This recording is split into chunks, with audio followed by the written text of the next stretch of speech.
आदमी बचा कि नहीं बचा? हाँ क्या हुआ?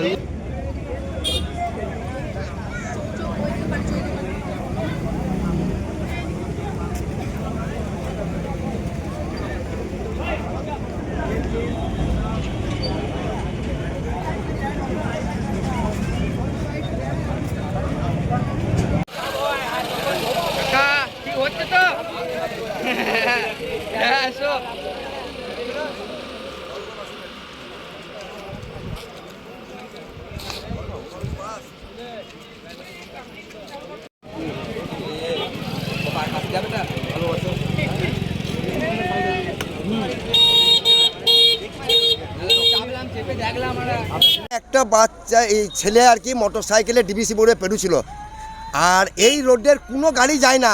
হঠাৎ একটা ভলভো বাস দেখছে এই ধার দিয়ে, মানে তার যাওয়ার কোনো প্রয়োজন নয়। ভলভো বাসটা তার যাওয়ার কোনো প্রয়োজন নাই, কিন্তু থানাওয়ালা মদত দিয়ে এই ধারে কাটিংগুলো বন্ধ করে দিয়ে এই ধারে রোডের গাড়িগুলো যাচ্ছে। একটা পুরুষের মাঝে এই নেইচের মধ্যে দিয়ে না গিয়ে এই কাটিং রোডে গিয়ে গাড়িটাকে অ্যাক্সিডেন্ট করে ছেলেটাকে মনোনপত্তর অবস্থা।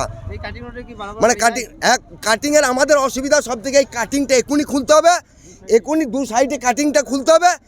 এই ফোকর যে তিনটে আছে, তিনটে মানে হাম এখনই ইমিডিয়েটলি দরকার। আর রোডের সাইডে হামের কাছে যে কোনো রোড এনে যে গাড়িগুলো গেছে সেটা প্রশাসন, অন্য প্রচুর গাড়ি যাচ্ছে, প্রচুর গাড়ি যায়। এই কাটিংগুলো না খোলার জন্য নেমে চলে যাচ্ছে। এই কাটিংগুলো যদি বন্ধ যদি না থাকতো তাহলে যেত না, ওপর দিয়ে চলে যেত।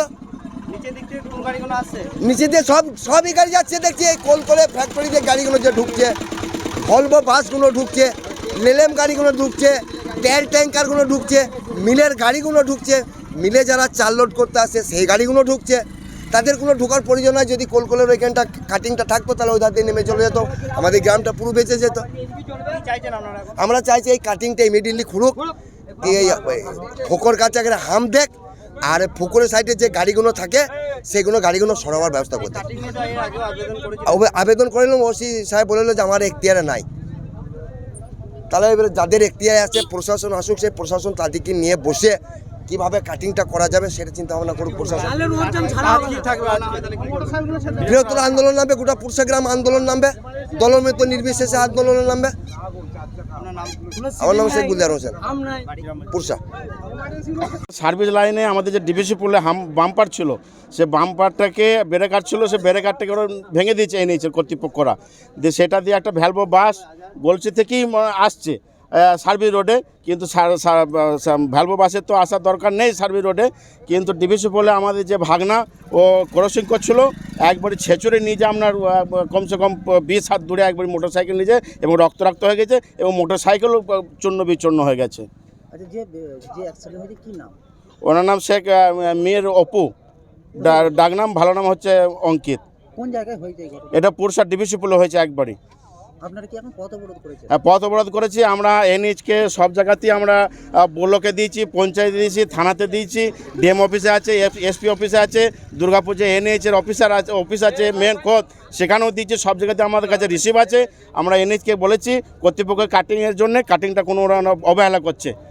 আর কথা হচ্ছে যে কোনো জায়গায় আমাদের গ্রামে ভালোভাবে কাজ করেনি এবং বাম্পারগুলো তুলে দিয়েছে। তুলে দেওয়ার না কারণে লাপরোয়া হয়ে যাচ্ছে গাড়ি। একবারে আমরা গলিগ্রাম থেকে নিয়ে এদিকে সমস্ত গাড়ি, কারখানার গাড়ি, সমস্ত গাড়ি, ওইটাই আমরা বলেছিলাম যে একটা বিপদ হবে আমাদের গ্রামের যদি কাটিং না রাখা হয়, প্রচুর বিপদ হবে। 5খানা স্কুল আছে, এত মাদ্রাসা আছে, আপনার পঞ্চায়েত আছে, এত বড় একটা গ্রামের প্রায় 20-25 হাজার জনবলের গ্রাম। এখানে যদি কাটিং না থাকে, আপনার সব জায়গায় দেখুন, শক্তিগড়ে দেখুন, আপনার নলা পাম্পটা দেখুন কিভাবে কাটিং করেছে, আপনার যেটা বেআইনিভাবে কাটিং সেগুলো করেছে। কাটিংটা না থাকার কারণে আপনাদের যতক্ষণ না দাবি মানা হবে পথ ছাড়বো না। আমরা কি চাইছেন? আমরা চাইছি কাটিংটা আমাদের খুলে দেওয়া হোক এবং আমাদের যে আমাদের 3টে সার্ভিস ফুকো আছে, আমাদের সাবি আছে, সেখানে শিবির রাখা হোক এবং সেখানে ব্রেকার লাগানো হোক। আমার নাম মৌলানা শামিল ইসলাম, পুরসার বাসিন্দা আমি।